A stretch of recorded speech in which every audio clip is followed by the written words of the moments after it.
El plato de sopa todavía estaba caliente cuando mi hija me dijo con voz firme y sin pestañear: «Papá, o te vas al asilo o duermes en la caseta del perro. Tú eliges». Sus palabras se quedaron flotando en el aire, tan pesadas que ni el reloj del comedor se atrevió a seguir marcando el tiempo. La cuchara cayó de mis manos y el ruido metálico sonó como un disparo. Me quedé quieto, mirándola, no porque no creyera lo que había dicho, sino porque en ese momento comprendí que la niña que crié con tanto amor había desaparecido hacía mucho tiempo. Frente a mí solo quedaba una mujer endurecida por la ambición, una extraña con mi sangre en las venas. A su lado Tomás, su marido, la observaba en silencio, con los brazos cruzados y esa sonrisa altiva que nunca me gustó. Él fue quien la empujó a tratarme así, lo sabía. Pero lo que no sabía era que yo había aprendido a guardar silencio, solo para escuchar mejor. «¿El asilo o la caseta?», repitió ella, como si me hablara a un desconocido. «¿Eso es lo que piensas de tu padre?», pregunté con calma. «Eso es lo que pienso de un hombre que ya no puede valerse por sí mismo. Necesitamos espacio, papá». «¿Espacio?», sonreí con tristeza. «Esta casa tiene 6 habitaciones. No se trata del tamaño, sino de la convivencia», intervino Tomás. «Usted interfiere en todo, don Víctor. Es mejor que esté en un lugar donde lo cuiden». «Lo cuiden». Qué palabra tan falsa cuando sale de una boca hipócrita. Respiré hondo, tomé la servilleta y la dejé sobre la mesa. «Entiendo. ¿Entonces aceptas ir al asilo?», dijo Laura, impaciente. «No». Me levanté despacio, con una serenidad que pareció desconcertarlos. Saqué mi viejo teléfono del bolsillo y marqué un número que no usaba desde hacía más de 10 años. «¿Qué haces?», preguntó ella cruzando los brazos. «Tomando una decisión», respondí, y llevé el teléfono al oído. Una voz grave contestó al otro lado. «¿Víctor? ¿Eres tú?». «Sí, Germán». Llegó el momento. «¿Estás seguro?». «Más que nunca». «Bien», dijo. «En media hora estaré ahí». Colgué, guardé el teléfono y miré a mi hija. «Alguien vendrá a buscarme». «¿A buscarte? ¿Quién?». «Ya lo verás». Y volví a sentarme. El silencio en la mesa era denso. Laura no sabía si sentirse aliviada o inquieta. Tomás, en cambio, se notaba incómodo. Miraba hacia la puerta cada tanto, como si esperara una sorpresa que no terminaba de entender. Pero antes de continuar, me gustaría saber si te suscribiste al canal y si te gustó el video. Esto me ayuda a ver que me apoyas y disfrutas de mis historias. Ahora continuemos. Durante media hora, el sonido del reloj fue el único que nos acompañó. Laura evitaba mirarme. Tomás no dejaba de revisar su teléfono. Yo, en cambio, observaba el mantel manchado de sopa, recordando cuántas veces había cocinado para ellos, cuántas noches había velado fiebre, cuántas veces había rezado para que nada les faltara. «Papá, somos una familia», solía decirme ella cuando era niña. Qué ironía. Ahora me echaba de la casa que yo mismo construí, ladrillo a ladrillo, con mis manos gastadas de obrero y mi espalda partida en 2. No me dolía la humillación, me dolía el olvido. Porque el olvido de un hijo no mata de golpe, te apaga de a poco, como una vela a la que le falta oxígeno. A las 7:30 en punto, alguien tocó la puerta. 3 golpes firmes, pausados, como si cada uno anunciara el final de una era. Tomás fue quien se levantó para abrir. Cuando la puerta se abrió, el aire cambió. Ahí estaba él, Germán Rivas, impecable, de traje oscuro, el cabello peinado hacia atrás, el rostro envejecido pero con la misma mirada firme que recordaba. Había sido mi socio hace décadas, cuando los dos soñábamos con levantar una pequeña empresa de construcción. Yo invertí todo lo que tenía. Él se encargó del resto. Cuando mi esposa enfermó, vendí mi parte para pagar los tratamientos. Y él nunca me lo olvidó. «Buenas noches», dijo Germán entrando con paso decidido. Laura se quedó helada. Tomás se enderezó, intentando disimular el nerviosismo. «¿Puedo saber qué hace aquí?», preguntó mi yerno. «Vine a ver a mi amigo», respondió Germán sin mirarlo siquiera. Luego me miró a mí. «¿Listo, Víctor?». «Listo», dije poniéndome de pie. Laura reaccionó al fin. «¿Qué está pasando, papá? ¿A dónde vas?». «A un lugar donde la gente recuerda lo que significa la palabra familia». Ella frunció el ceño. «No entiendo». «No tienes que entender, Laura. Solo mira y aprende. Germán giró hacia mí. ¿Deseas llevar algo? Nada que venga de esta casa. Tomás rió con burla. ¿Y a dónde piensas ir? ¿A vivir de la caridad de tu amigo? Germán lo miró con una calma inquietante. Te equivocas, muchacho. Víctor no va a vivir de mi caridad. ¿Ah, no? No. Va a vivir de lo que es suyo. Laura se quedó boquiabierta. ¿Suyo? ¿Qué está diciendo? Germán sonrió apenas. Más tarde lo sabrás. Le ofreció su brazo y salimos juntos. Mientras cruzábamos el umbral, me di la vuelta y miré a mi hija. Por un instante, creí ver en sus ojos algo parecido al arrepentimiento. Pero lo disimuló enseguida. «Papá, somos una familia, no hagas esto», gritó. Yo me detuve sin mirarla. Las familias se cuidan, Laura, no se abandonan. Y cerré la puerta. El coche de Germán estaba esperándonos afuera, una camioneta negra, elegante, silenciosa.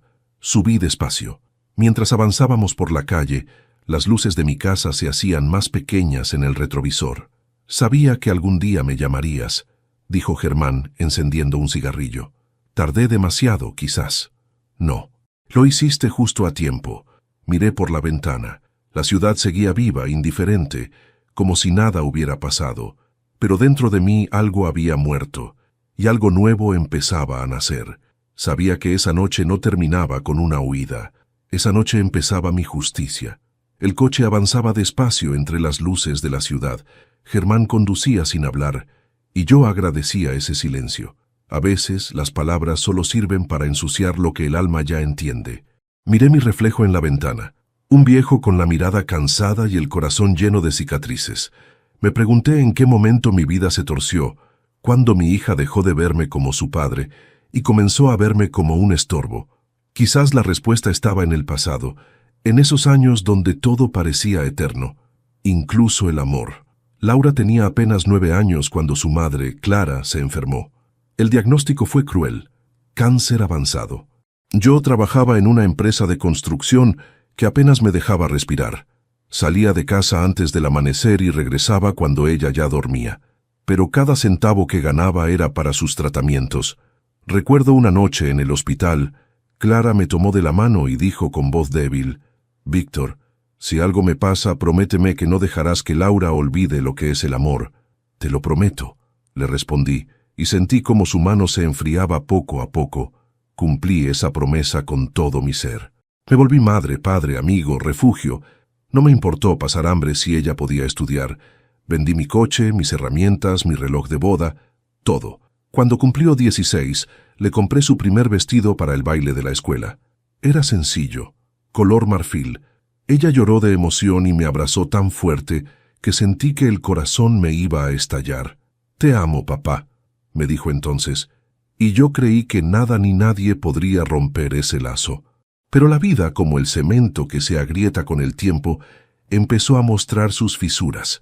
El primer cambio llegó cuando conoció a Tomás, un muchacho bien vestido, sonrisa confiada, mirada calculadora. Desde la primera vez que lo vi, supe que no traía buenas intenciones. Demasiado seguro, demasiado encantador, y con un hambre que no se saciaba con cariño. «Es un buen hombre, papá», me dijo Laura, ilusionada. «¿Y de qué vive?» «Está empezando un negocio. Solo necesita un pequeño empujón». «¿Y tú crees que yo soy ese empujón?» «No lo digo por eso, pero si pudieras ayudarlo sería un gesto de confianza». Ayudarlo. Esa palabra me persiguió durante años. Ayudarlo fue darle mi dinero, mis contactos, mi tiempo. Poco a poco, mi casa se llenó de su presencia, y mi vida comenzó a vaciarse. Tomás empezó a decidir qué comprábamos, cómo gastábamos, incluso a qué hora podía usar la televisión. Cuando reclamé, Laura me dijo: «Papá, no exageres. Él solo intenta ayudarte». ¿Ayudarme a qué? A olvidar quién soy. Ese fue el principio del fin. Pasaron los años y mi lugar en mi propia casa se volvió cada vez más pequeño. Primero fue mi cuarto. «Papá, vamos a remodelarlo para alquilarlo y tener ingresos extra». Luego mi sillón favorito. «Papá, ese mueble ya está viejo, lo tiramos». Y finalmente, mi opinión. «Papá, deja de meterte en nuestras decisiones». No me di cuenta de que, mientras más callaba, más desaparecía. Hasta que un día escuché, sin querer, una conversación que me rompió el alma. No podemos seguir así, decía Tomás. Tu padre nos retrasa todo. Es mi padre, respondió Laura, con un tono cansado. Un padre que no trabaja, que ocupa espacio, que cuesta dinero. No digas eso. Entonces decide, o él o nuestra vida. Me apoyé contra la pared, sintiendo cómo el mundo se me iba de las manos. Mi hija no respondió, y ese silencio fue la sentencia más cruel. El día que me dio el ultimátum, el asilo o la caseta del perro, no me sorprendió. Ya lo había sentido venir.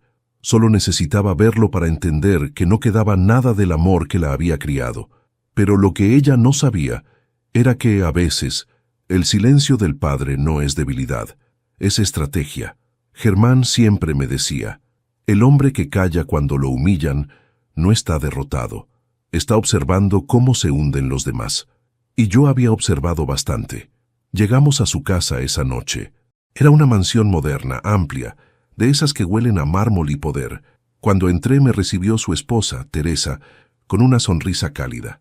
Víctor, por fin, Germán nos ha hablado tanto de ti. Gracias, hija. Disculpa que venga a estas horas. Por favor, esta es tu casa. Esa frase, esta es tu casa, me estremeció. Hacía años que nadie me la decía sin intención o sarcasmo. Cenamos en silencio. Teresa me sirvió sopa y pan caliente. Cuando terminé, Germán me miró y dijo, «Te quedas aquí el tiempo que quieras, pero mañana hablaremos de algo más importante». «¿De qué se trata?», pregunté. «De justicia». Esa palabra me retumbó en el pecho. Justicia. No venganza, no resentimiento. Justicia. Esa noche dormí en una habitación amplia, con sábanas limpias y olor a lavanda. Cerré los ojos y por primera vez en muchos años no soñé con gritos ni con puertas cerradas. Soñé con Clara, mi esposa, sonriendo en un campo de girasoles. Me decía con su voz dulce, «Ya es hora, Víctor. No para castigar, sino para enseñar». Desperté con lágrimas en los ojos, y supe que el plan que había empezado con una llamada iba a cambiarlo todo. Porque el amor puede romperse, sí, pero cuando un padre decide levantarse, el mundo tiembla. El amanecer me encontró sentado junto a la ventana, con una taza de café entre las manos y la mente llena de recuerdos. El sol se filtraba entre las cortinas, tiñendo la habitación de tonos dorados. Había dormido poco, pero no por tristeza. Por primera vez en años mi cabeza tenía claridad. Escuché los pasos de Germán acercándose. Siempre fue un hombre puntual, de esos que creen que el tiempo no se desperdicia, se respeta. Entró sin hacer ruido, con un dossier bajo el brazo. «Buenos días, viejo amigo», me dijo. «Buenos días, Germán. ¿Listo para decirme lo que anoche dejaste en el aire?» «Listo», respondió, sentándose frente a mí. Abrió el dossier y lo colocó sobre la mesa. Dentro había papeles amarillentos, documentos notariales, fotos antiguas y un contrato que reconocí de inmediato. «¿Recuerdas esto?», preguntó. «Claro que sí. Es el contrato de la empresa que fundamos juntos». «Exacto. El día que vendiste tu parte para pagar el tratamiento de Clara, me prometí que algún día te devolvería lo que te pertenecía». Lo miré con sorpresa. «Pero te dije que no hacía falta. Lo hice por amistad y por amor», añadió él con un gesto grave. «Pero el amor no se paga con palabras, Víctor.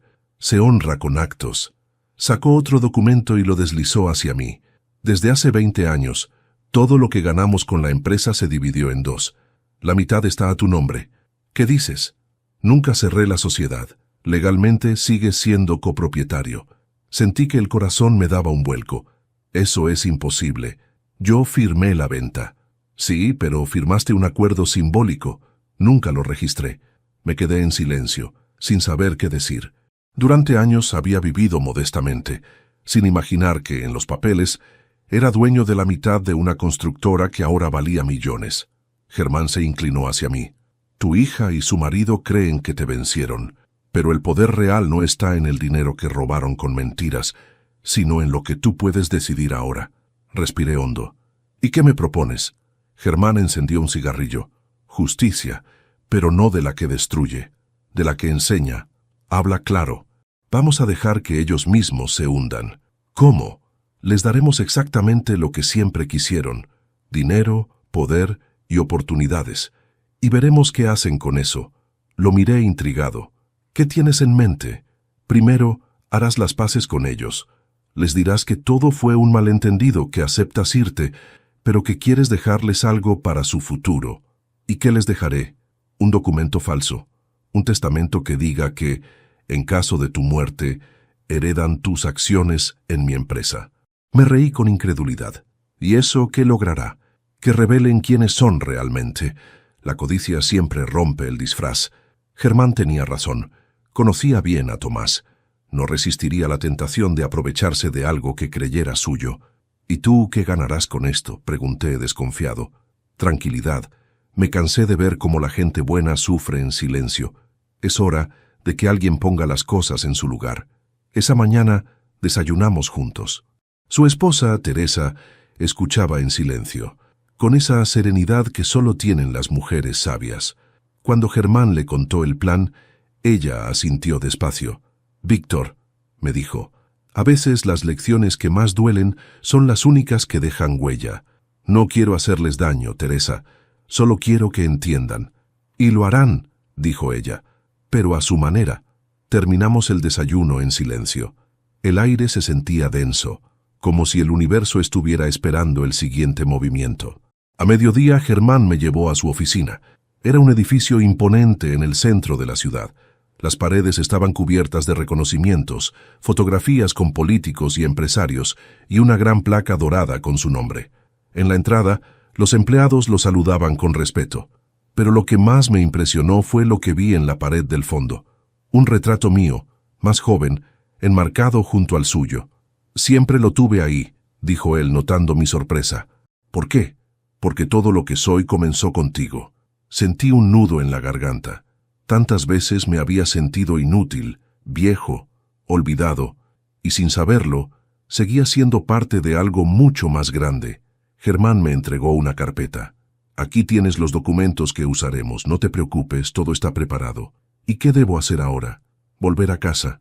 «¿A casa?», pregunté desconcertado. «Sí, a la casa que te echaron». Su mirada se volvió seria.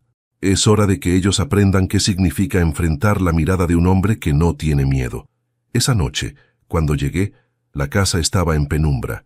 Laura abrió la puerta con expresión de sorpresa. «Papá, ¿qué haces aquí?» «Olvidé algo», respondí con calma. «¿Qué cosa?» «Mi dignidad». Ella retrocedió, confundida. Tomás apareció detrás, visiblemente molesto. «Pensé que te ibas al asilo». «Cambié de idea», dije, sacando el sobre que Germán me había dado. «¿Y eso qué es?», preguntó Laura. «Mi testamento». El silencio fue inmediato. Pude sentir cómo su respiración se agitaba. Tomás dio un paso adelante. «¿Testamento?» «Sí, decidí dejar todo en orden antes de irme». Laura parpadeó, intentando mantener la compostura. «No era necesario, papá». «Claro que lo era», respondí con una sonrisa leve. «Nunca se sabe quién puede quedarse con qué cuando uno muere». Dejé el sobre la mesa y los miré. «Mañana vendré con el notario para firmar». Me di media vuelta y salí antes de que dijeran algo más. Cerré la puerta despacio, y mientras bajaba los escalones, supe que el juego había comenzado. Esa noche, desde la ventana del coche, miré la casa iluminada. Vi sombras moviéndose dentro. Sabía que no podían esperar hasta mañana para abrir el sobre, y esa ansiedad sería el principio de su caída. Porque la peor trampa no es la que se tiende con odio, es la que se construye con verdad. A la mañana siguiente, me desperté antes del amanecer. El aire olía a tierra húmeda y café recién hecho. Germán ya estaba de pie, revisando unos papeles en el comedor de su casa. Llevaba ese semblante tranquilo que siempre escondía algo calculado detrás. «¿Dormiste bien, Víctor?», me preguntó. «Demasiado bien. Hace años que no descansaba así». «Perfecto», dijo él sirviéndose una taza. «Porque hoy empieza la verdadera prueba». Me tendió un sobre cerrado. «¿Qué es esto?» «Una copia exacta del testamento falso que dejaste anoche en casa. No lo abrirán sin antes investigar, ya lo verás». «¿Y qué harán?» «Lo que hace todo ladrón antes de robar, asegurarse de que la víctima no los esté mirando». Sonreí. Sabía exactamente lo que quería decir. Mientras tanto, en mi vieja casa, el ambiente debía ser una tormenta contenida. Puedo imaginar a Laura nerviosa, caminando de un lado a otro, con el sobre en las manos. Tomás, en cambio, más frío, más calculador. No tiene sentido esperar al notario, le habrá dicho él. Hay que saber ya qué dice. Pero Tomás, si mi padre lo descubre, tu padre es un viejo senil. Si realmente tiene algo a su nombre, ese papel es nuestra oportunidad. Años de matrimonio con él habían convertido a mi hija en su reflejo, una mujer que ya no sabía diferenciar entre amor y conveniencia. Según me contó Germán más tarde, a las 9 de la mañana ya habían llamado a su oficina. ¿Quiénes son?, le preguntó su secretaria. Laura y Tomás Morales, respondieron. Y él, sin vacilar, dijo, diles que los recibiré a las 11. Yo observaba todo desde lejos, estacionado frente a la plaza, con los vidrios del coche semiabiertos. Germán entró a su edificio escoltado por 2 empleados. Llevaba un traje gris y esa expresión que mezclaba poder y cortesía, el tipo de presencia que impone respeto antes incluso de hablar. 2 horas después, supe que ellos ya estaban en camino. Laura llevaba un vestido elegante, el mismo que solía usar para eventos de sociedad, aunque su rostro delataba una noche sin dormir. Tomás, en cambio, caminaba con el pecho inflado y los ojos brillando de codicia. Cuando entraron al despacho de Germán, él se levantó y los saludó como si no supiera nada. «Buenos días. ¿En qué puedo ayudarlos?», preguntó con amabilidad medida. Tomás se aclaró la garganta. «Venimos en representación de mi suegro, el señor Víctor Morales». «Ah, sí», respondió Germán con una sonrisa apenas perceptible. «No me dijo que enviaría representantes». «Bueno, ya sabe, está mayor», añadió Tomás haciendo una pausa fingida, pero quería confirmar algunos detalles sobre su sociedad. Germán lo observó sin decir nada, disfrutando del silencio incómodo. Luego, con calma, tomó su pluma y escribió algo en un papel. «¿Sociedad? ¿De qué está hablando? Mi suegro fue su socio, ¿no es así? Hace muchos años, tal vez». «¿Por qué lo pregunta?». Laura intervino con una sonrisa nerviosa. «Anoche nos dejó un documento, un testamento. Dice que todavía posee acciones en su empresa». «¿Y qué hay con eso?». «Bueno», titubeó, «queríamos asegurarnos de que fuera real». Germán se inclinó hacia adelante. «¿Y si lo fuera?». Tomás sonrió con esa soberbia que siempre le conocí. «Entonces, sería lógico asumir que esas acciones pasarían a manos de su hija, ¿no?». Germán asintió lentamente. «Lógico, sí, pero no justo». El comentario los descolocó. Laura lo miró sin entender. «¿Perdón?». «Verás, muchacha», dijo él con voz grave, «tu padre no solo fue mi socio, fue quien salvó esta empresa. Yo estuve arruinado y él vendió todo lo que tenía para ayudarme». «Eso ya lo sé», interrumpió ella incómoda. «No, no lo sabes», replicó Germán, tajante, «porque si lo supieras, jamás habrías dejado que un hombre como Tomás le faltara el respeto en su propia casa». Laura bajó la mirada. Tomás intentó recuperar el control. «No vinimos aquí para escuchar sermones, señor Rivas. Lo sé. Vinieron a buscar herencia». El silencio se hizo espeso. Germán se levantó despacio y caminó hasta la ventana.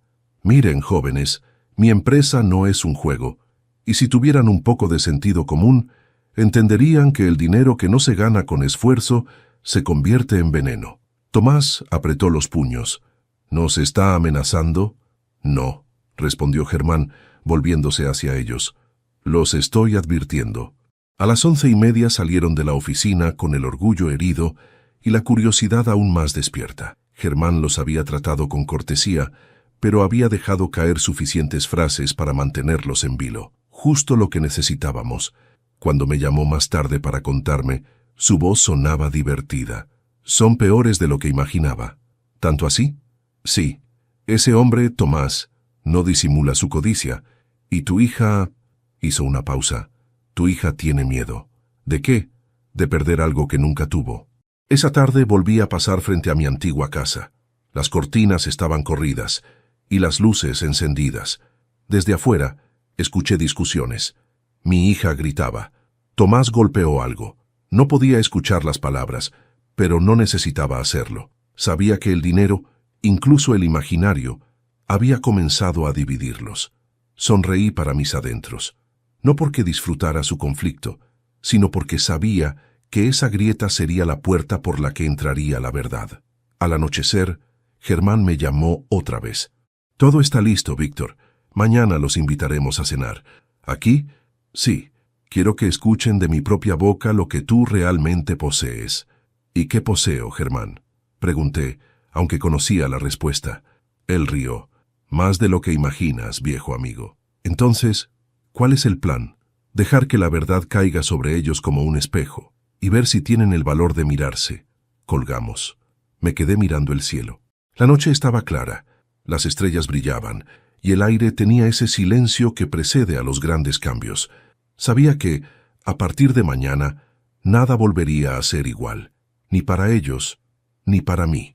La noche siguiente, Germán organizó la cena. Su casa, elegante pero sobria, se iluminó con lámparas de luz cálida que daban al ambiente un aire solemne, casi teatral. Yo llegué temprano. Matilde, la ama de llaves, terminaba de colocar los cubiertos. Todo debía ser perfecto, porque esa cena no era un encuentro familiar, era una trampa envuelta en buenos modales. Germán, impecable como siempre, revisaba los últimos detalles. ¿Seguro que estás listo para esto, Víctor?, me preguntó. Más que listo, le respondí. Solo me preocupa verla. ¿A Laura? Asentí. No la odio, Germán. Eso sería fácil. Lo que siento es más complejo. Decepción, pena y una pequeña esperanza de que aún quede algo de la hija que crié. Germán sonrió. Entonces esta noche sabremos si esa esperanza vale la pena. A las 8 en punto, un coche estacionó frente a la casa. Desde la ventana los vi bajar. Laura con un vestido negro sencillo, el rostro maquillado con discreción. Tomás con traje oscuro, sonrisa falsa y el mismo brillo ambicioso en los ojos. Matilde abrió la puerta y los condujo al salón. «Buenas noches», dijo Laura mirando a su alrededor. «¡Qué casa tan hermosa!». «Gracias», respondió Germán dándole la mano. «Me alegra que hayan venido». Luego se giró hacia mí. «Supongo que no esperaban verlo tan pronto, ¿verdad?». El silencio se volvió incómodo. Laura tragó saliva. Tomás fingió cortesía. «Buenas noches, don Víctor». «Buenas noches, Tomás». Nos dimos la mano. La suya estaba fría. Nos sentamos. La cena comenzó con una conversación ligera, pero la tensión se podía cortar con un cuchillo. Nadie se atrevía a hablar del motivo real de aquella reunión, hasta que Germán rompió el silencio. «Laura», dijo con voz serena, «tu padre me pidió que los invitara para aclarar algunas cosas». «¿Aclarar?», preguntó ella, fingiendo sorpresa. «Sí, sobre su participación en mi empresa». Los ojos de Tomás se iluminaron. «Ah, sí, ese tema…» Intentó sonar casual. Creíamos que todo eso ya no existía. Germán sonrió apenas. «Ah, pero sí existe». Su tono cambió. La amabilidad se volvió precisión quirúrgica. Sacó una carpeta de cuero y la colocó sobre la mesa. «Aquí están los documentos originales de la sociedad que fundamos hace más de 30 años». Laura lo miró con los ojos abiertos. «¿Entonces es cierto?». «Más que cierto. Tu padre sigue siendo copropietario». Tomás no pudo ocultar su sonrisa. «Eso es una excelente noticia, señor Rivas. Me alegra saber que todo está en orden». Germán lo observó fijamente. «¿En orden?». «No lo creo». «¿Por qué dice eso?».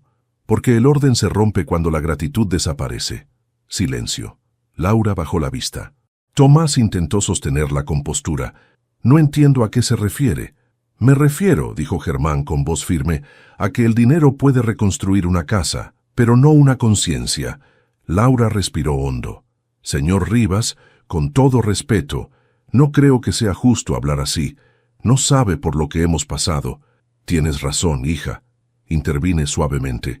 «No sé por lo que han pasado, pero sí sé lo que yo pasé». La miré directamente a los ojos. «Te crié con mis manos. Vendí mis herramientas para pagar tu escuela. Me privé de comida para que tú tuvieras libros.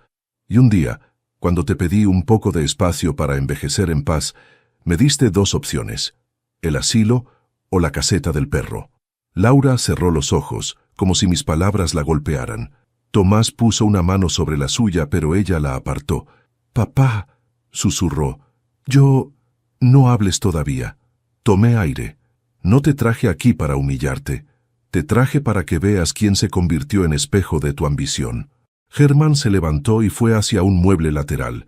Colocó sobre la mesa una caja de madera. Dentro Había fotografías antiguas, mi boda con Clara, los cumpleaños de Laura, los primeros planos de la empresa, todo mezclado con papeles notariales y recortes de periódicos. «Mira», dijo él abriendo una foto. «Este hombre, tu padre, fue quien me dio la oportunidad de levantarme cuando yo no tenía nada». «No tiene sentido revolver el pasado», replicó Tomás, incómodo. «Sí lo tiene», dijo Germán elevando la voz. «Cuando el pasado sirve para recordar quién merece respeto». Laura se levantó, temblando. «Papá, yo no sabía nada de esto. No querías saberlo, hija. El amor te incomodaba cuando no servía para aparentar». El silencio que siguió fue pesado. Matilde trajo el postre, pero nadie lo tocó. Germán, sereno, miró a Tomás. «Sé lo que planeaban». Tomás palideció. ¿Qué dice? Creían que mi empresa pasaría a ustedes, ¿no? Que el testamento de Víctor les aseguraba una fortuna. Laura lo miró aterrada. «¿Cómo lo sabe?» «Digamos que tengo buenos oídos y mejores amigos», dijo mirando hacia mí. Yo asentí lentamente. El documento que dejé en casa era una prueba. «¿Una prueba?», repitió Tomás. «Sí, quería saber si aún quedaba algo de amor en ustedes o si solo veían cifras». Tomás se levantó furioso. «Esto es una trampa». «No», respondí con calma. «Esto es la vida devolviéndote el reflejo de tus actos». Laura comenzó a llorar en silencio. Sus lágrimas me dolieron más que sus palabras de aquella noche. Se tapó el rostro murmurando: «Perdóname, papá. No sabía lo que hacía». «Sí lo sabías, hija», dije con tristeza. «Pero ahora entiendo que la culpa también puede ser una forma de aprendizaje». Germán se acercó y puso una mano en mi hombro. «La verdad ya se dijo, Víctor». Asentí. «Sí, pero no ha terminado». Los miré a los dos. «Mañana quiero que vuelvan a mi casa. Hay algo más que debo mostrarles».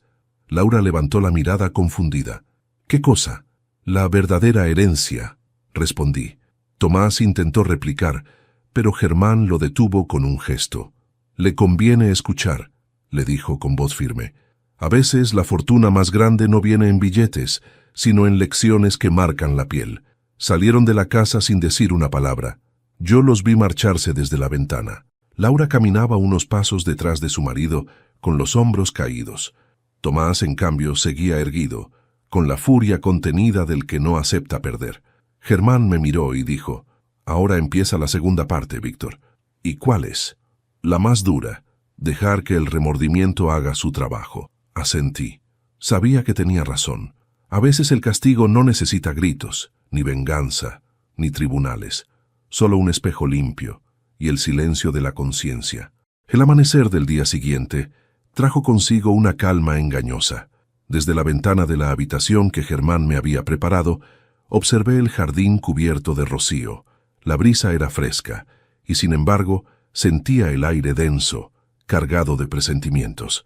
Sabía que aquella noche sería decisiva, no solo porque la verdad saldría a la luz, sino porque pondría a prueba lo que aún quedaba de alma en mi hija.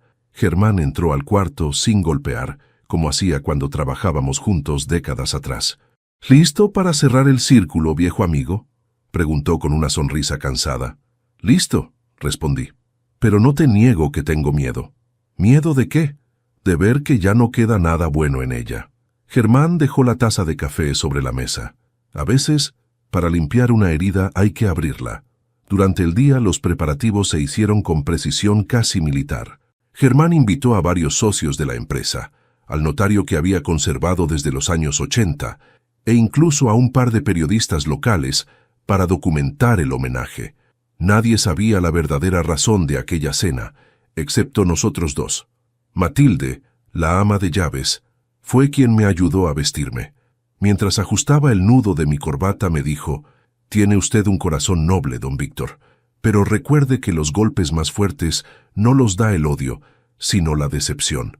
«Lo sé, hija. Y aún así, necesito que todo se sepa». A las 8 en punto los invitados comenzaron a llegar. El salón principal de la casa de Germán parecía un escenario de película. Luces suaves, copas relucientes, el murmullo elegante de las conversaciones. Yo permanecía de pie junto al ventanal intentando mantener la calma. Entonces los vi entrar.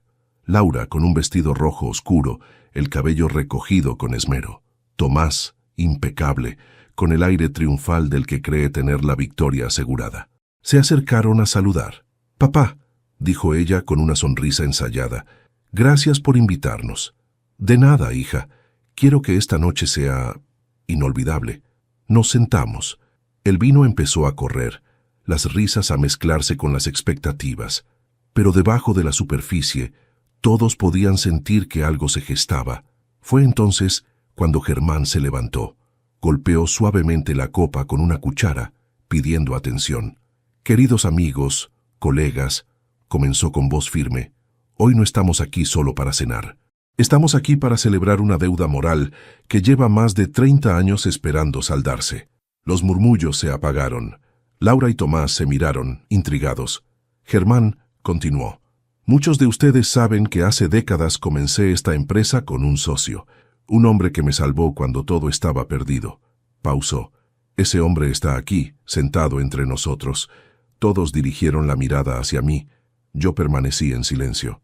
«Sí, señores», prosiguió Germán, «me refiero a Víctor Morales». El público aplaudió, y yo sentí un calor inesperado en el pecho. Germán siguió hablando. «Víctor nunca exigió nada, pero yo, como hombre de palabra, no podía morir tranquilo sabiendo que él aún figuraba como socio en los documentos, sin haber recibido lo que le correspondía». Laura apretó la servilleta entre los dedos. Tomás ladeó la cabeza, intentando procesar lo que escuchaba. «Por eso», dijo Germán alzando una carpeta, «he decidido transferir oficialmente la mitad de mis acciones de la empresa a nombre de Víctor Morales». El murmullo se transformó en sorpresa, y los aplausos llenaron el salón. Laura palideció. Tomás, en cambio, apenas pudo disimular la codicia en sus ojos. Yo observé sus rostros y supe que el juego acababa de cambiar. Durante la cena, los invitados se acercaban a felicitarme. Algunos recordaban viejas obras, otros me agradecían mi humildad ejemplar. Yo asentía, sonreía, pero mis pensamientos estaban en Laura. La veía en silencio, fingiendo sonreír mientras Tomás hablaba con Germán, intentando sonsacarle detalles. Cuando el último plato fue servido, Germán anunció: «Quiero hacer un brindis». Todos levantaron las copas. «Brindo por los hombres que no olvidan, por los amigos que enseñan que la riqueza no se mide en cifras, sino en lealtad». Yo alcé la mía. «Y por los hijos», dije entonces, «que todavía tienen tiempo de recordar que el amor no se compra ni se hereda». Los aplausos fueron tímidos. Laura bajó la cabeza. Tomás se mantuvo rígido, pero su mirada era pura furia contenida. Al terminar la cena, los invitados comenzaron a retirarse. Germán se acercó a mí y susurró: «La semilla ya está plantada. ¿Y qué vendrá después? Verás la cosecha muy pronto». Y no se equivocó. Esa misma noche, mientras me despedía de los últimos asistentes, Laura se me acercó. Sus ojos brillaban, pero no por emoción. Era ansiedad pura. «Papá», dijo en voz baja, «no sabía que eras tan importante para el señor Rivas». «El dinero no me hace importante, hija. Lo que importa es lo que uno hace con él». «Lo sé», balbuceó, «pero es que Tomás y yo estábamos preocupados por ti». «¿Preocupados?», repetí con ironía. «Sí, claro. No queríamos que te sintieras solo». «Qué detalle tan repentino», le respondí. «Pero no te preocupes, ya aprendí a vivir acompañado por mi conciencia». Ella me tomó del brazo. «Papá, podríamos empezar de nuevo. Sé que he sido dura, pero...» «Laura», la interrumpí, «si tus palabras vienen por amor, me bastan. Pero si vienen por interés, ahórratelas». Se quedó inmóvil con los labios temblando. Tomás, desde lejos, nos observaba con desconfianza. Cuando me fui, Germán caminó conmigo hasta el coche. «¿La viste?», preguntó. «Sí. Está asustada, confundida y tentada. Entonces el plan funciona». «Sí, pero duele», admití. «Todas las lecciones importantes duelen, Víctor». Me apoyé en el bastón y miré el cielo estrellado. «¿Y si no aprende, Germán? Entonces sabrás que hiciste todo lo posible. Y eso, viejo amigo, ya es suficiente». Subí al coche y partí. A través del retrovisor vi la silueta de mi hija en la puerta, observando cómo me alejaba, y supe que algo, dentro de ella, había comenzado a romperse. Tal vez el orgullo, tal vez el corazón, o tal vez, solo tal vez, la conciencia. Pasaron apenas 3 días desde aquella cena cuando recibí la primera llamada. Era Laura. Su voz temblorosa intentaba sonar casual. «Papá, quería saber cómo estás». «Bien, hija. ¿Y tú?» «Bien también. Es que no dejo de pensar en lo de anoche. Fue una noche larga, sí». Hubo un silencio incómodo al otro lado de la línea, el tipo de silencio que se llena con palabras falsas. «Quisiera verte, papá. Tomás y yo queremos invitarte a almorzar». Sabía exactamente lo que intentaban. El dinero es un imán poderoso, y la codicia no tarda en disfrazarse de afecto cuando la oportunidad aparece. Aún así, acepté. «De acuerdo, hija. Díganme dónde y a qué hora». Cuando colgué, Germán, que estaba sentado frente a mí revisando unos planos, levantó la mirada. «¿Ya empezaron?» «Sí, te lo dije», dijo con media sonrisa. «Ahora verás hasta dónde llega su teatro». «No me subestimes, Germán», respondí con calma. «Yo inventé ese teatro cuando fingía estar bien para que mi hija no me viera llorar. El restaurante que eligieron era uno de esos lugares que intentan parecer lujosos, pero esconden la vulgaridad detrás de la decoración moderna». Llegaron con 20 minutos de retraso. Laura me abrazó con una exageración que rozaba lo cómico. «Papá, qué alegría verte». «La alegría es mía, hija». Tomás estrechó mi mano. «Don Víctor», dijo con una sonrisa forzada, «me alegra que podamos hablar como familia». «Eso espero, muchacho», respondí con una calma estudiada. Nos sentamos, pidieron vino, ensalada, carne. Yo apenas probé bocado, prefería observar. Laura hablaba de cosas triviales, el clima, el tráfico, los planes para redecorar la casa, pero de tanto en tanto dejaba escapar frases que delataban su verdadera intención. «Papá, imagino que ahora tendrás muchos compromisos con la empresa». «Algunos, sí. Debe ser agotador manejar tanto dinero a tu edad», añadió, con una sonrisa torcida. Tomás intervino enseguida. «Sí, las decisiones grandes requieren ayuda. Gente de confianza, por ejemplo». Me tomé un segundo antes de responder. «¿Gente de confianza?» «Sí», repitió Tomás, inclinándose hacia mí. «Nosotros, por ejemplo». Ahí estaba. El disfraz empezaba a rasgarse. «Ya veo», dije con serenidad. «¿Y qué tipo de ayuda ofrecen?» Laura apretó su copa. «Papá, no lo tomes así. Solo queremos acompañarte. No estás solo». «No, hija», repliqué. «Estoy más acompañado de lo que imaginas». Silencio. Germán tenía razón. La ambición siempre se delata a sí misma. Después del almuerzo, insistieron en acompañarme a casa. Acepté.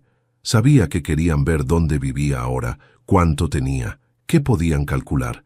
Cuando llegamos a la residencia de Germán, se quedaron boquiabiertos. «¿Vives aquí?», preguntó Laura asombrada. «Por ahora», respondí, entrando con paso firme. «Es enorme», dijo Tomás, mirando los cuadros. «Un lugar digno de alguien importante». Matilde los recibió con amabilidad. Les ofreció café. Mientras lo preparaba, yo los observaba con distancia. Cada gesto, cada palabra, cada sonrisa era una estrategia. Laura tocaba los muebles. Tomás analizaba los detalles. No buscaban conversación. Buscaban estimar el valor de lo que podrían perder si no jugaban bien sus cartas. «Papá», dijo ella finalmente, «¿has pensado qué harás con la empresa?» «No. Estoy evaluando opciones. Quizás podrías transferir parte de tus acciones a alguien de confianza, alguien de la familia». «Interesante idea», respondí sin mirarla. «Lo pensaré». Tomás asintió satisfecho. Creían que habían avanzado un paso, pero lo que no sabían era que Germán, desde su despacho, escuchaba cada palabra por el sistema de cámaras de seguridad. Cuando se fueron, Germán entró en el salón.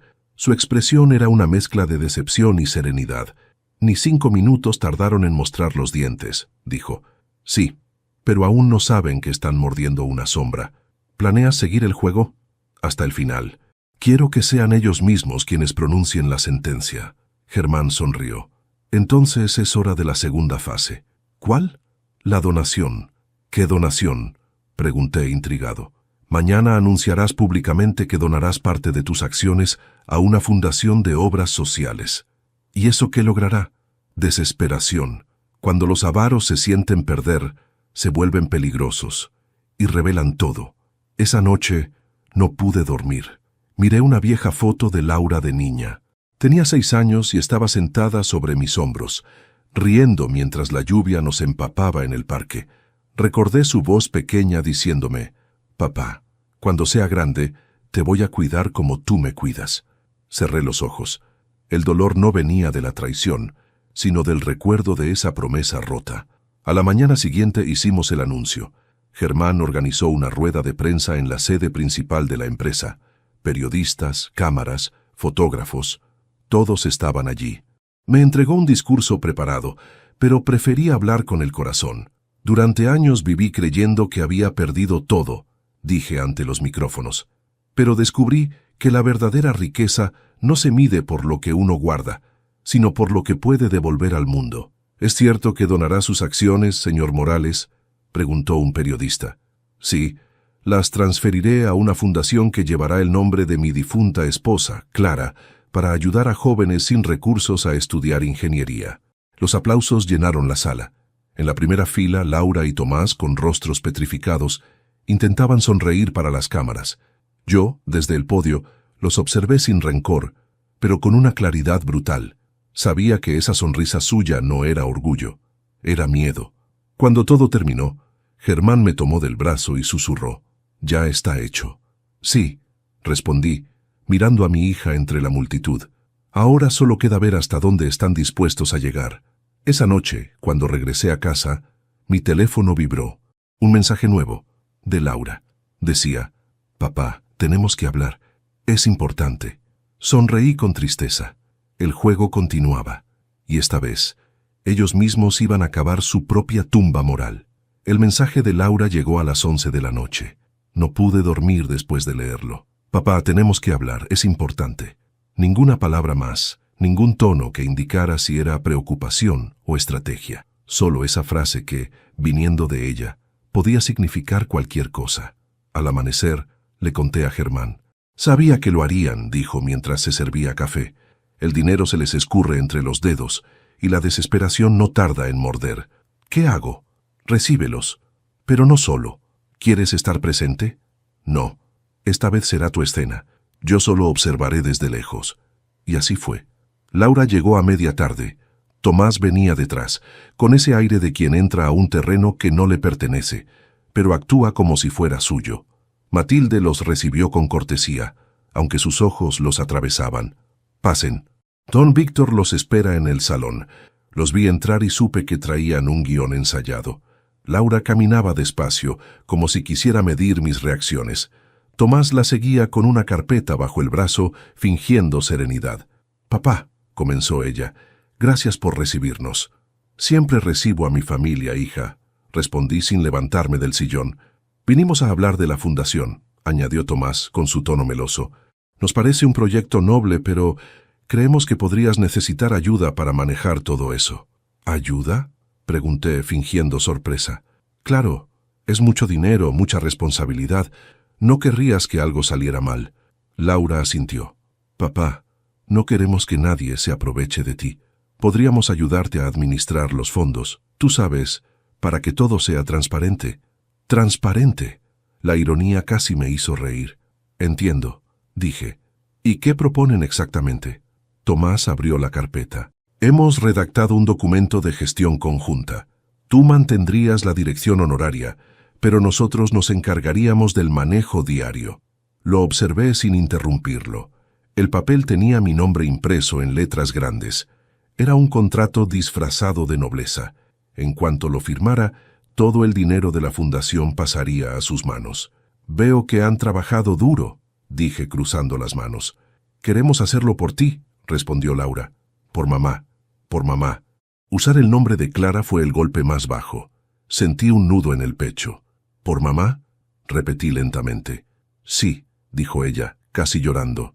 «Siempre quisiste que su recuerdo quedara vivo. Y ahora ustedes quieren ser sus herederos morales. ¡Qué gesto tan generoso!». Tomás notó el tono y frunció el ceño. «¿Hay algún problema, don Víctor?». «Ninguno. Solo me preguntaba si de verdad creen que no sé leer entre líneas». Laura me miró, confundida. «¿Qué quieres decir?». «Quiero decir que acaban de intentar robarle a un viejo lo único que le queda, su dignidad». El silencio cayó como un golpe seco. Laura temblaba. Tomás intentó mantener el control. No es lo que piensas, don Víctor. Entonces explícame. Queríamos ayudar, solo eso. ¿Ayudar? ¿Con cláusulas legales, firmas ocultas y comisiones? Sus rostros se descompusieron. Tomás apretó los dientes. No íbamos a hacerte daño. Ya lo hicieron. El día que me llamaron carga. El día que mi hija me echó de mi casa. Laura rompió a llorar. Papá, yo estaba confundida. No, hija, dije poniéndome de pie. Estabas ciega. Pero no por amor, por ambición. Ella se llevó las manos al rostro. Tomás intentó acercarse, pero di un paso atrás. ¿Sabes qué es lo más triste, Tomás? Que creíste que tu inteligencia bastaría para esconder tu codicia, pero la codicia no se disfraza, se huele. No tienes pruebas, escupió él. No necesito pruebas, repliqué con calma. Tengo memoria. Entonces sonó un leve chasquido. Germán entró en la habitación despacio, sosteniendo su teléfono. Oh, las pruebas no faltan, dijo con una sonrisa gélida. Tomás palideció. ¿Qué significa esto? Significa, dijo Germán, que acabo de grabar toda la conversación. Levantó el dispositivo. Cada palabra, cada mentira. Laura se giró hacia mí, aterrada. Papá, por favor, no hagas esto. ¿Esto? ¿Decir la verdad? Pregunté. No lo entiendes, dijo ella sollozando. Si esto sale a la luz, perderemos todo. Todo lo que no era suyo, aclaró Germán. Tomás intentó recuperar el control. Podemos negociar, dijo nervioso. Borramos la grabación, hacemos un acuerdo. Ya no hay acuerdos, le corté. Viejo miserable, gritó y dio un paso hacia mí. Germán lo detuvo con una mirada fría. Te aconsejo que no lo intentes. Laura cayó de rodillas. Papá, por favor, dijo entre lágrimas. No me dejes así.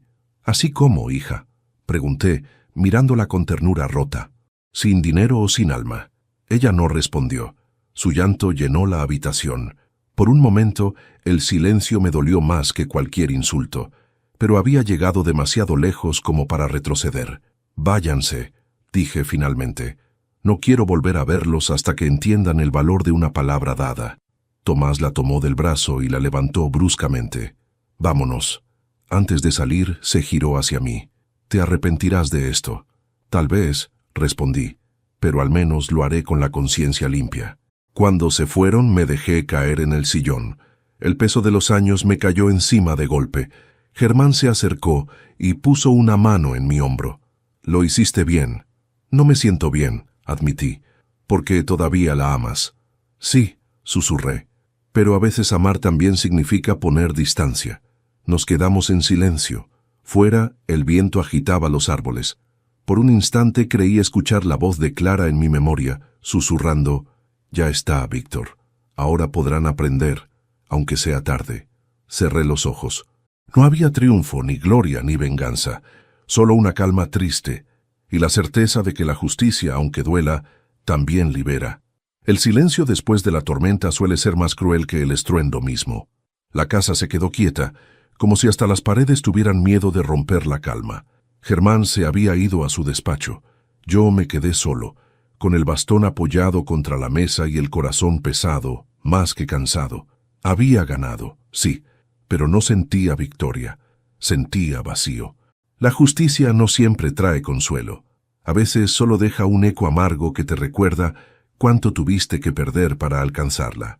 Esa noche no cené, solo me serví un trago y me senté frente al ventanal. La lluvia comenzó a caer, lenta, como si el cielo también quisiera llorar conmigo.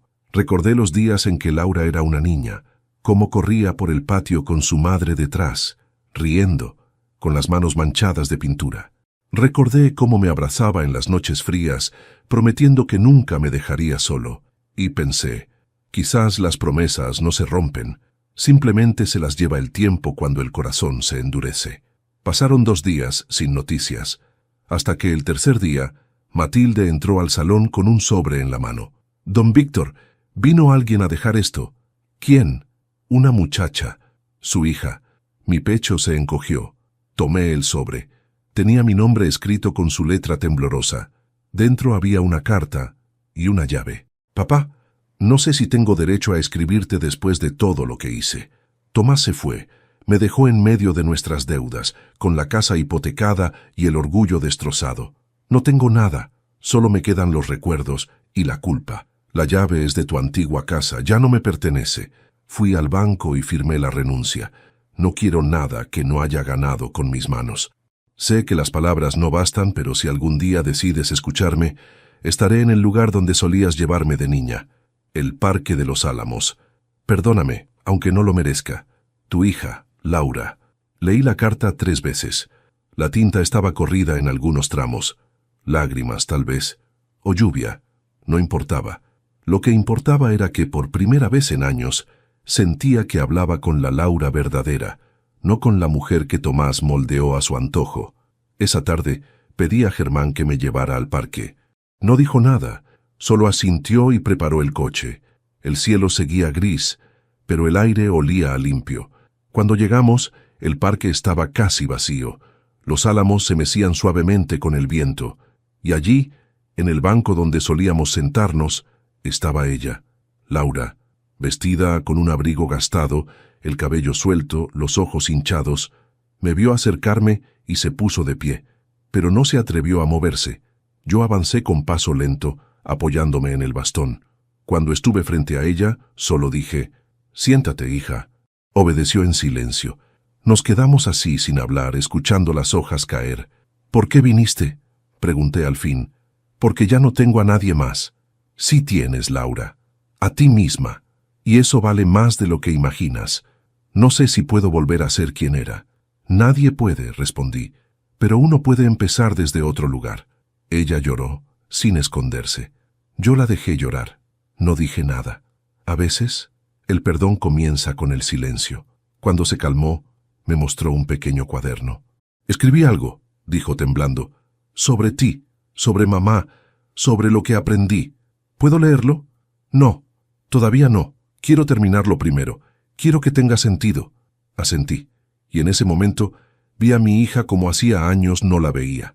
Humana, no perfecta, no fuerte, sino frágil y consciente de su fragilidad. Y supe que algo dentro de mí se abría de nuevo. «¿Dónde estás viviendo?», pregunté. «En un pequeño cuarto, cerca del mercado. Trabajo en una tienda. ¿Necesitas ayuda?» «No quiero dinero, papá». «No hablé de dinero», respondí. «Hablé de compañía». Ella me miró con los ojos llenos de culpa. «¿Aún puedes quererme después de todo?» No dejé de hacerlo nunca. Sus manos buscaron las mías.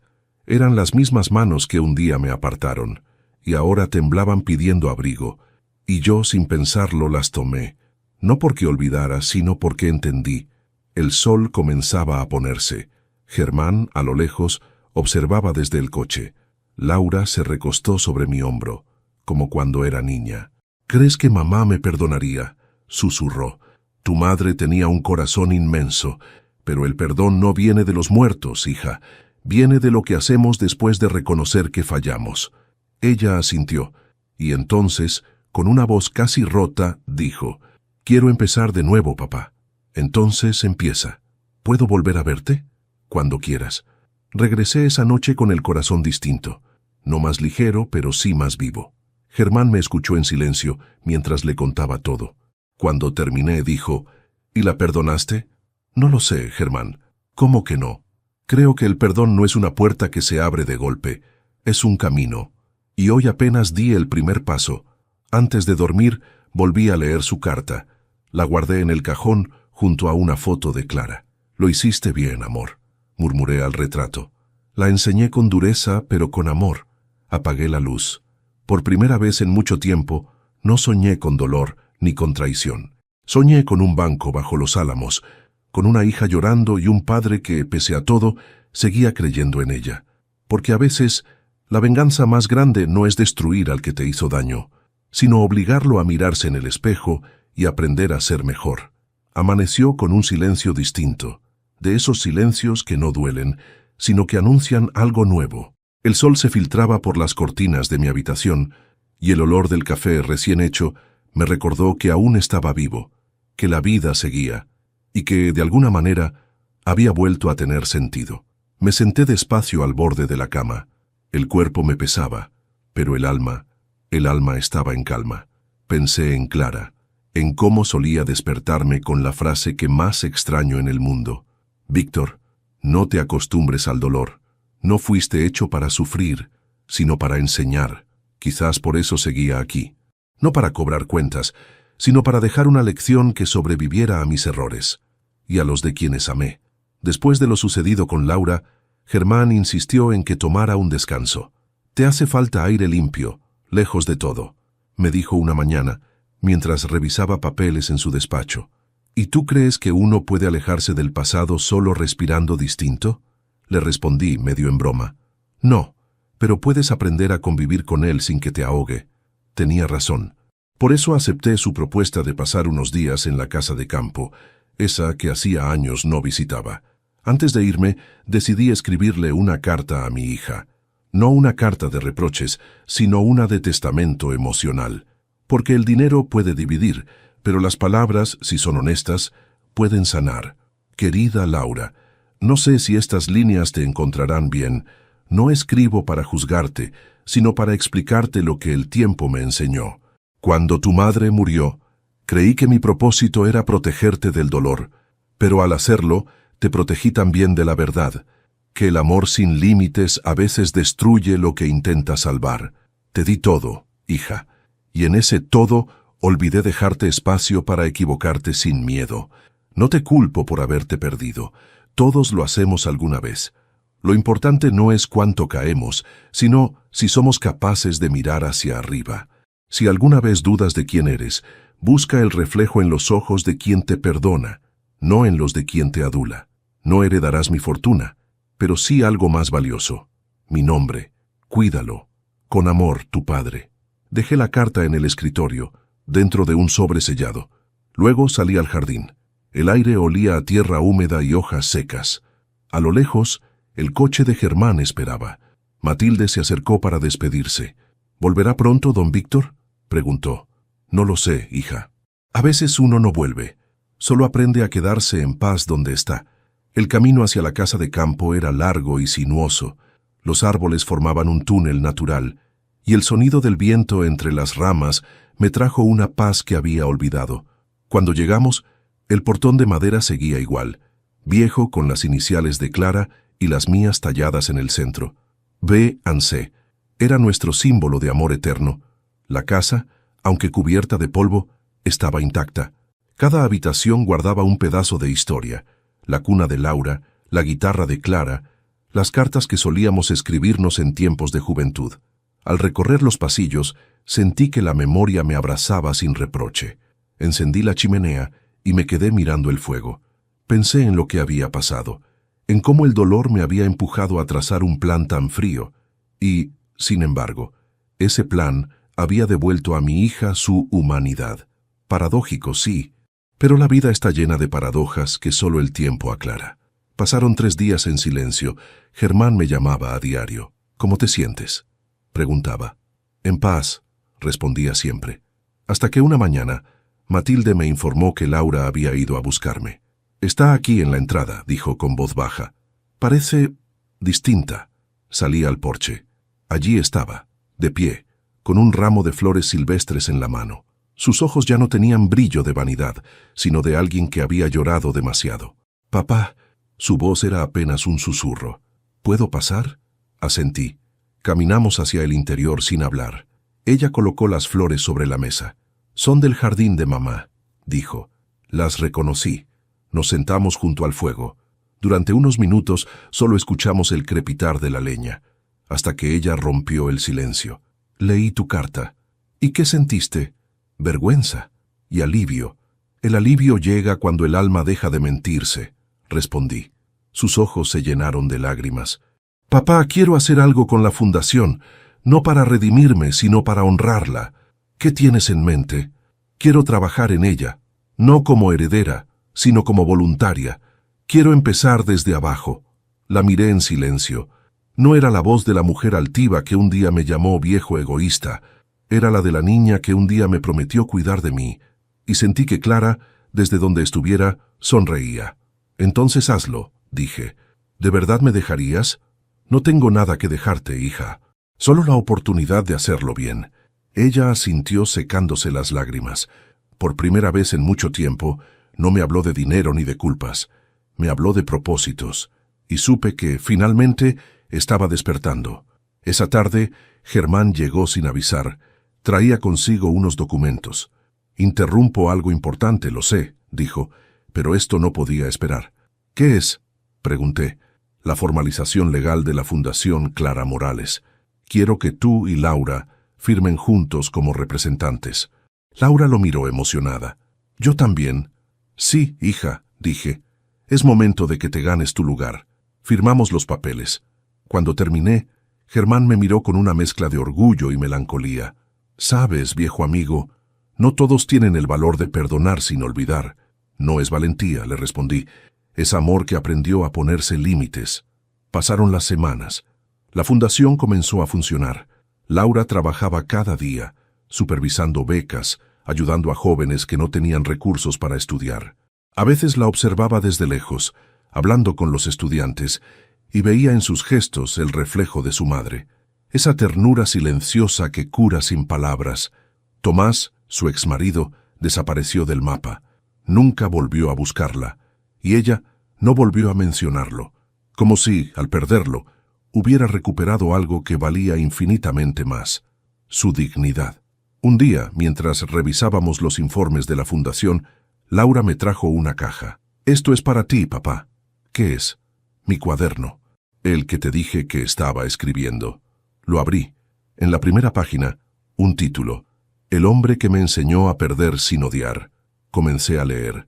Cada palabra era un retrato de lo que habíamos vivido, contado desde sus ojos. No era una historia de culpa, sino de aprendizaje, de una hija que se equivocó, de un padre que supo esperar. Al terminar, levanté la mirada. Ella estaba allí, sonriendo entre lágrimas. «¿Te gusta?», preguntó. «Es la herencia más hermosa que podrías haberme dado». Los meses siguientes fueron los más tranquilos de mi vida. La casa de campo se llenaba de risas, de jóvenes agradecidos, de vida. A veces, por las tardes, Laura y yo caminábamos juntos entre los álamos del sendero.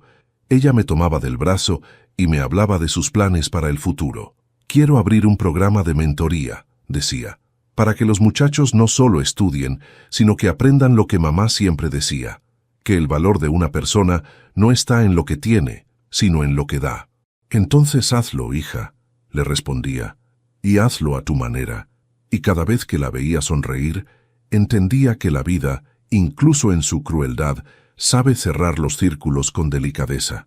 Una tarde, mientras el sol caía, Germán me encontró sentado en el porche.